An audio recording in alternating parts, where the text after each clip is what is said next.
The arrangement.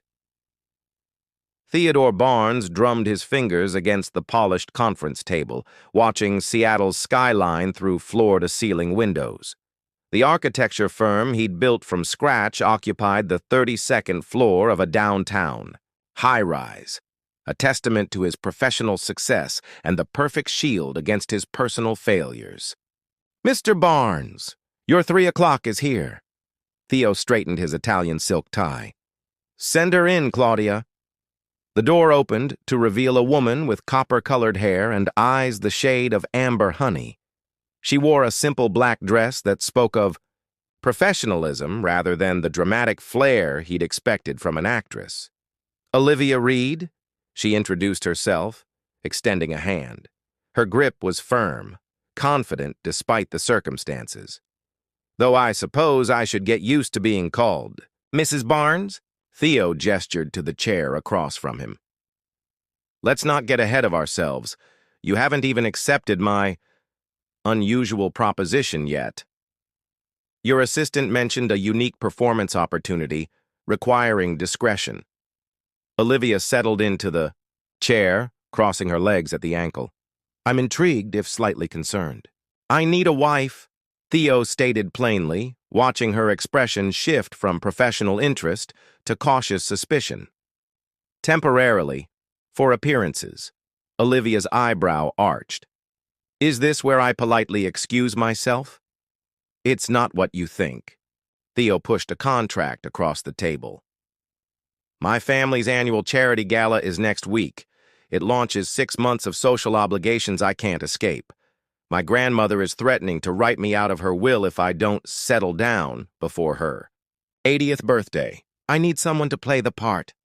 And the casting call for Gold Digger Barbie wasn't successful?" The corner of Olivia's mouth quirked upward. Despite himself, Theo laughed. "I need someone believable, someone intelligent who can navigate conversation with Seattle's elite without raising suspicions. My sister recommended you." "Josephine Barnes is your sister?" Recognition dawned in Olivia's eyes. "She directed the independent theater production I was in last spring. She said you were the most convincing actress she's worked with. Said you had depth."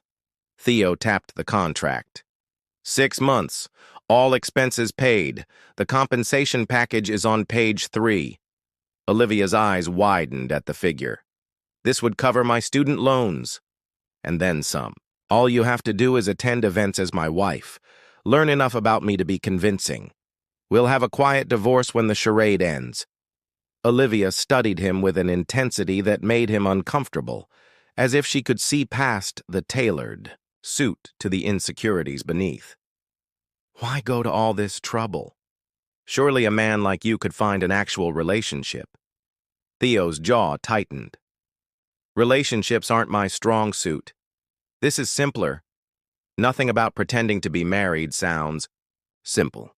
Simpler than the real thing." He stood, moving to the window. "My family name carries weight in this city. The Barnes Foundation funds half the arts programs in Seattle. My grandmother is on the hospital board. Everything I do reflects on them. And you're tired of disappointing them," Olivia finished quietly.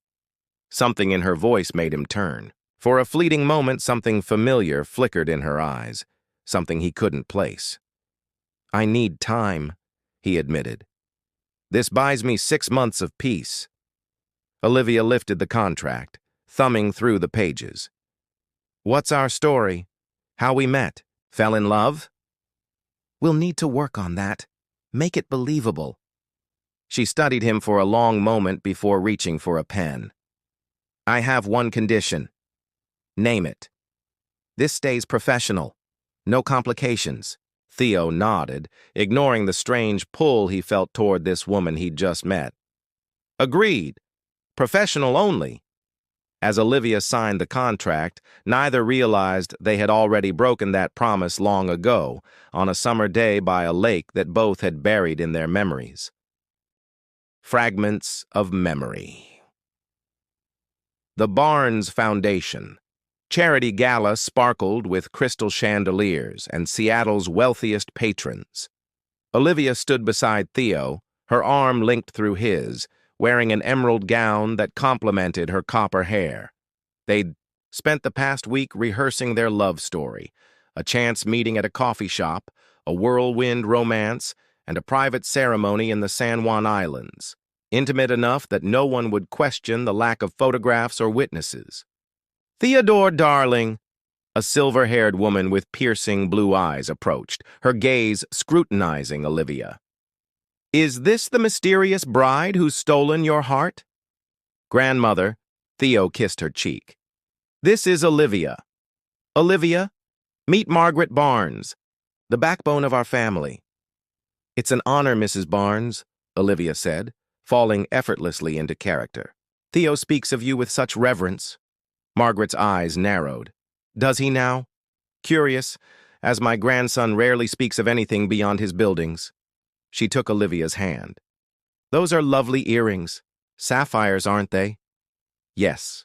Olivia touched one earring self-consciously. "They were my mother's." Margaret's expression softened imperceptibly. "Well, you must join me for tea this week. I want to know everything about the woman who accomplished what a dozen society daughters could not." As Margaret moved on to other guests, Theo squeezed Olivia's hand. "Impressive. She didn't immediately dismiss you. Is that a compliment?" Olivia smiled, but something about the exchange had unsettled her. The way Margaret looked at her earrings felt oddly familiar. Throughout the evening, Olivia played her role flawlessly. She charmed Theo's father, a stern financial advisor, and his stepmother Vivian, whose practiced smile never reached her eyes. She navigated conversations about charity boards and investment portfolios with the poise Theo had hoped for. "You're a natural," Theo murmured, guiding her toward the dance floor. "Everyone's convinced." "I told you, I'm very good at what I do." She allowed him to pull her into a waltz, his hand warm against the small of her back. "Though your cousin Daniel seems suspicious." Daniel's always suspicious, especially of anyone who might threaten his position in the family hierarchy. As they danced, Olivia studied the architecture of Theo's face, the strong jawline, the small scar near his right eyebrow, the way his eyes crinkled when he smiled genuinely, which was rare. Something about him tugged at her memory like a half-forgotten dream. "Have we met before?" she asked suddenly. "Before your sister's play, I mean." Theo's rhythm faltered. "I don't think so. I would have remembered." "It's strange. You seem familiar, somehow." The music shifted to a slower melody, and Theo drew her closer. "Maybe we knew each other in another life." Olivia laughed, but as they turned, the room spun in a kaleidoscope of lights and faces, and suddenly she wasn't in a ballroom, but by a lake, the water reflecting a summer sunset. A teenage boy with Theo's eyes was skipping stones across the surface, teaching her the perfect wrist flick to make them bounce. "Livy, you have to snap your wrist like..." "Olivia?" Theo's concerned voice broke through the memory. "Are you all right? You went pale." She blinked, the ballroom reasserting itself. "I'm fine. Just a little dizzy." Later that night, in the penthouse apartment they now shared, separate bedrooms, of course, Olivia found herself drawn to Theo's bookshelf. Among architectural texts and design magazines sat a worn copy of The Little Prince. She pulled it out, a sense of déjà vu washing over her. When she opened the cover, her heart stopped. Inside was a childish inscription. "To Teddy, from Livy. Friends forever even, if you move away." The book slipped from her fingers, hitting the hardwood floor with a thud that brought Theo running. "What happened?" he asked, then froze when he saw the book. "Where did you get that?" "From your shelf." Olivia's voice trembled. "You're Theodore Barnes, from Whispering Pines, the summer camp by Lake Chelan." Recognition dawned in his eyes, followed by disbelief. "Olivia. Olivia Wheeler. It's Reed now. I took my mother's maiden name after..." She couldn't finish. After your father left. Theo completed, remembering. My God, Livy, it's been 18 years, she whispered. You never wrote, not once. Theo reached for the book, his fingers brushing hers. My father forbade it. Said I needed to focus on the future, not some summer friendship. Friendship? Olivia's eyes flashed. Is that what you called it? We were inseparable for 3 summers. You were my first kiss, Theodore Barnes. And then you vanished. Understanding crashed over Theo like a wave. He hadn't just hired any actress. He'd hired the girl whose heart he'd broken all those years ago, the girl he'd never quite forgotten. I didn't recognize you, he said softly. You've changed. So have you, she replied, backing away. The Teddy I knew wouldn't need to hire a fake wife. As she retreated to her bedroom, Theo stood holding the book, memories flooding back. Promises made beside a lake, letters never sent, and the painful lesson his father had taught him about sentiment versus success. The irony wasn't lost on him. In trying to escape his family's pressure, he'd inadvertently reopened the first wound they'd ever inflicted on him, and on her. Walls between us, the revelation of their shared past, transformed the charade into something infinitely more complicated. For 2 weeks, Olivia maintained a professional distance, playing the devoted wife in public while retreating behind closed doors. But Margaret Barnes was persistent, and Olivia found herself at the Barnes estate for the promised tea, sitting in a sunroom filled with orchids and uncomfortable truths. So, Margaret stirred her Darjeeling.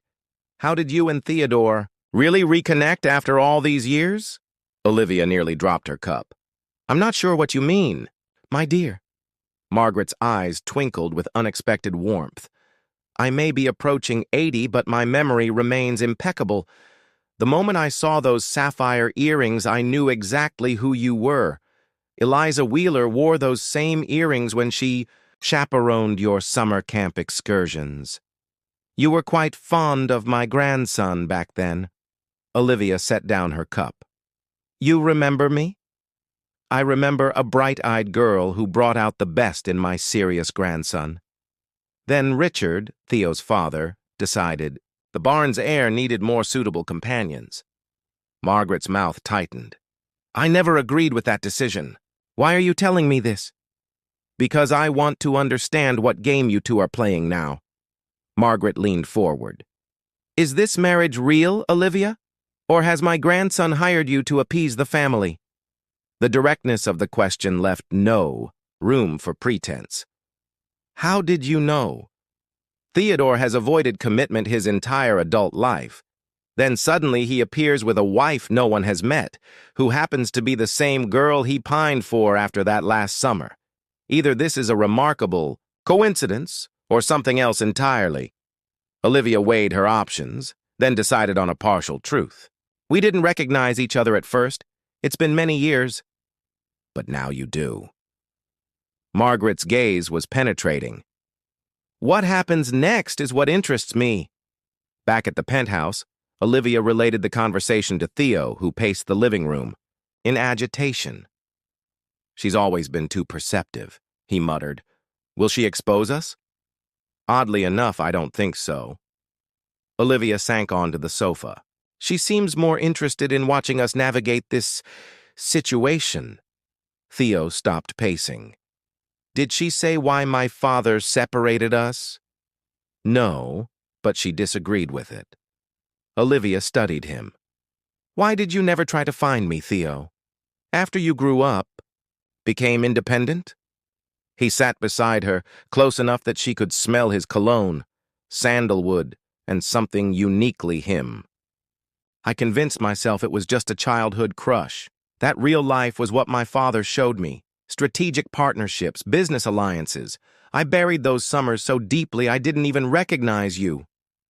Yet you kept the book. His expression softened. Some things you can't completely let go of. Over the following weeks, as they attended dinner parties and charity functions, their performance gained an undercurrent of authenticity. Shared glances held real meaning. Touches lingered beyond. what was necessary for show. They began staying up late, reminiscing about camp adventures and filling in the 18-year gap between them. Olivia learned that Theo had attended Princeton as expected, built his firm despite his father's insistence he join the family business, and maintained a stubborn independence in all things except his emotional life. She told him about her mother's death during her college years, her struggle through drama school, and the series of almost breakthrough roles that never quite materialized. "Why didn't you give up?" he asked one evening as they sat on his balcony, overlooking the city lights. "Acting wasn't just a career choice," she explained. "It was escape. Becoming someone else meant I didn't have to face my own disappointments." Like me disappearing. Her smile was sad. Among others, "My father left when I was 12, remember? You were just the second man to teach me that people leave." Theo reached for her hand. "I'm sorry, Livy. It was a long time ago. Does it help that I was miserable too?" His thumb traced circles on her palm. "That Princeton was full of people I couldn't relate to, that every relationship since has felt hollow." She withdrew her hand. "That's the problem, Theo. You say these things, but you're still hiding behind this fake marriage instead of risking a real connection. What happens when our contract ends? We go our separate ways again?" "It doesn't have to be that way." "Doesn't it?" Olivia stood. "Your family's expectations haven't changed. Your father still looks at me like I'm not good enough. Only the stakes are higher now because—" She stopped. "Because?" Theo prompted, standing to face her. "Because this time I'm not a naive 14-year-old. I know exactly what I'd be losing when you inevitably choose your world over me again." As she turned to go inside, Theo caught her arm. "You don't know everything, Livy. You don't know why we really moved away that summer." "Then tell me." His phone rang before he could answer, his sister Josephine's name flashing on the screen. The look on his face as he answered told Olivia something was terribly wrong. "It's Dad," he said after hanging up. "He's had a heart attack." The unveiling truth. Richard Barnes lay in the cardiac unit of Seattle Memorial Hospital, a network of tubes and monitors belying his usual commanding presence. Theo stood at the window of the private room, his posture rigid as family members came and went. Olivia remained by his side, her role as supportive wife no longer feeling like an act. When the room finally emptied except for Margaret, who dozed in a corner chair, Theo broke his silence. "He looks small," he said quietly. "I've never seen him look small before." Olivia squeezed his hand. "The doctors say he's stable. The stents are working. Do you know what his last words to me were before the ambulance came?" Theo's voice was hollow. "Don't let this disrupt the Jensen contract." Even collapsing, he was thinking about business. "He's dedicated to the family legacy." "No." Theo turned to her, eyes blazing with sudden intensity. "He's obsessed with control, with shaping everyone and everything to fit his vision. Do you know why we really left Lake Chelan that last summer? Why I never wrote?" Before Olivia could respond, Margaret stirred. "Because he saw what was happening between you two," she said, fully awake despite her closed eyes. "And it wasn't part of his plan." Theo glanced at his grandmother in surprise. She opened her eyes, looking every bit her age in the harsh hospital lighting.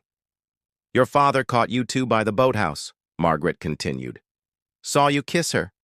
That very night. He decided we were leaving. Said Theodore was getting distracted by unsuitable attachments." "Unsuitable?" Olivia echoed. "Your father had abandoned your family. Your mother worked as a camp nurse. The Wheelers had no connections, no fortune." Margaret's directness was without malice, simply stating facts as Richard Barnes would have seen them. Richard had already mapped out Theodore's entire life. The right schools, the right career, the right marriage to strengthen the Barnes position. A summer romance with the nurse's daughter wasn't in that plan. Theo's jaw clenched. "He told me if I contacted you, He'd pull me out of the architecture program. Said it was time I grew up. So you chose your future over me? Olivia said softly. It wasn't an accusation, merely acknowledgement. I was 17 and terrified of losing the only thing I was passionate about. Theo ran a hand through his hair. By the time I could have defied him, years had passed. I told myself you'd moved on. Margaret rose with effort. Richard controlled through conditional love. Achievement earned approval. Disobedience meant isolation. She placed a weathered hand on Theo's cheek. It's why you've never committed to anyone, my boy. You learned that love comes with impossible conditions. Olivia watched something break in Theo's expression, a wall crumbling after years of pressure. That's why I hired you, he admitted, looking at Olivia. Not just to appease the family, but because a contract felt safer than risking actual rejection. I could control when it ended. The heart monitor beeped steadily in the background as Richard Barnes slept, unaware of the truths being unveiled in his presence. A nurse entered to check vitals, and the conversation paused, giving Olivia time to absorb these revelations. Later, walking the hospital corridors while Theo spoke with doctors, Olivia found herself beside Josephine Barnes, Theo's younger sister, and the unwitting architect of their current situation. How much do you know? Olivia asked. Josephine's smile was tired but knowing. About you and Teddy at camp? I was 11 that summer. I saw everything, including how broken he was after we left. She studied Olivia. When he asked me to recommend an actress, I never imagined it would be you. The universe has a strange sense of humor. Or timing. Is it real now? Josephine asked. What's happening between you two? Olivia leaned against the wall. I don't know. There's 18 years of life between then and now. And your father? My father nearly died still believing control equals love. Josephine's voice hardened. Don't let his mistakes determine your choices. When Richard regained consciousness 2 days later, the dynamic in the Barnes family subtly shifted. His brush with mortality had left him physically weakened, but no less stubborn. Upon seeing Olivia, at Theo's side, something like recognition flickered in his eyes. Wheeler's girl, he said, his voice raspy. You found her after all. Theo tensed. Her name is Olivia Reed now, Dad. And yes, by complete chance I did. Richard studied them both. Is it real this time? Or another act of rebellion? You don't get to ask that question, Theo replied, an edge to his voice that made Olivia realize how much had changed. The boy who had yielded to his father's demands was gone. Not after what you did. I did what I thought was best for you. You did what was best for your vision of this family. Theo's grip tightened around Olivia's hand. But that's not my vision, Dad. It never was. As they left the hospital that evening, something had fundamentally changed between them. The contract that had brought them together now seemed like the flimsiest of pretexts for what was evolving, something neither had anticipated when they signed those papers 6 weeks earlier. What happens now? Olivia asked as they stood on the hospital rooftop, the Seattle skyline glittering before them. Theo turned to her, the walls he'd built over 18 years finally down. That depends on whether you're willing to risk being hurt again. Because I can't promise I've unlearned everything my father taught me overnight. But I want to try, Livy. For real this time. Olivia thought of the girl by the lake, so certain of forever, and the woman she'd become, so careful with her heart. How do we even begin? Maybe, Theo said, taking her hand. By tearing up that contract and starting over, no pretending, just us figuring out if what we had then could become something real now. As he pulled her close, the city lights reflecting in his eyes, Olivia realized that some endings were actually disguised beginnings. The question was whether she was brave, enough to turn the page. Beyond pretense. The Barnes family gathered at Margaret's estate to celebrate her 80th birthday, an elegant affair that, months earlier, had been the deadline for Theo's marital ultimatum. Now, as guests mingled on manicured lawns beneath white tents, the significance of the date wasn't lost on either Theo or Olivia. "Grandmother seems pleased," Theo observed, watching Margaret hold court among Seattle's elite. "Though I can't tell if it's because she's survived to 80 or because her matchmaking succeeded." "Is that what you think this was?" Olivia adjusted the sleeve of her blue gown. "An elaborate scheme to reunite us?" "Nothing would surprise me with Margaret Barnes." Theo's hand rested at the small of Olivia's back, a touch that had become natural over the past 3 months. "Though I doubt even she could have orchestrated our specific circumstances. Those circumstances had evolved considerably since Richard's heart attack. The contract remained technically in effect, but its terms had been rendered meaningless as pretense gave way to genuine connection. Theo had taken a step back from his firm to reassess priorities. Olivia had landed a supporting role in a Seattle repertory theater production, her first steady acting job in years. They were, by unspoken agreement, discovering each other in the present rather than dwelling on their interrupted past. Some nights they talked until dawn. Other evenings they maintained separate spaces, careful not to rush what was still fragile and new. The hired wife and reluctant husband had become something neither had anticipated, partners navigating a second chance. "There you are," Josephine approached, champagne in hand. "Dad's looking for you both. He's by the rose garden with that dreadful Jensen client." Theo tensed. "Tell him we'll be there shortly." When Josephine departed, Olivia turned to him. "We don't have to go." "Yes, we do." Theo sighed. "Some battles with my father aren't worth fighting. His recovery has made him more determined than ever to keep his hands in the business. And you're letting him, within limits." Theo's smile was wry. "It's progress for both of us." They found Richard Barnes holding court among business associates, his recent health scare evident only in a slight pallor beneath his tan. When he spotted them, he excused himself with surprising alacrity. "Theodore." "Olivia?" He nodded to each. "There's something we need to discuss before the formal dinner." He led them to a private corner of the garden, where stone benches surrounded a small fountain. Olivia noticed his hands trembling slightly, whether from medication or emotion. She couldn't tell.